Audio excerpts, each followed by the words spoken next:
Good day everyone. In this video I will present my reaction to experiment 8, which focuses on the design and analysis of PI and PID controller using MATLAB SISU tool.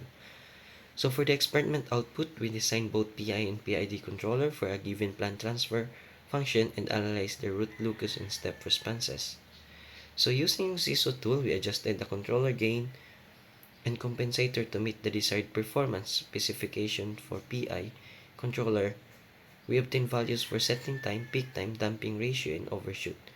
We then compared this result with the PID controller and observed that the PID controller responded slightly faster because of the derivative action. So for the quick run through, we first analyzed the original plant transfer function and designed a PI controller by combining a proportional gain with an integrator. After that, I designed a PID controller by adding derivative action. I used MATLAB SISU tool to plot the root locus and step response, then observe how pulls and zeros affected the system performance. Finally, I compared the behavior of PI and PID and PD controller based on cycling time, overshoot, and stability. One important learning from this experiment is that the integral term removes steady state error, while the derivative term improves system response and reduces oscillations. I also learned that the controller selection depends on the design requirement of the system. So for the challenges, one difficult part was understanding how each controller parameter changes the system response.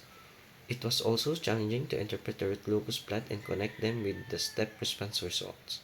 So another challenge was comparing the advantage and limitation of PID and PD controllers.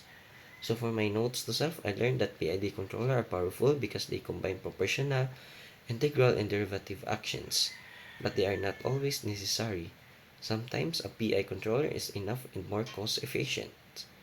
I also realized that MATLAB SISU tool is very useful in controller design because it allows visualizations and easier adjustment of parameters. So overall, the experiment improved my understanding of controller design and how engineers use PI and PID controller to achieve stable and efficient system performance. Thank you.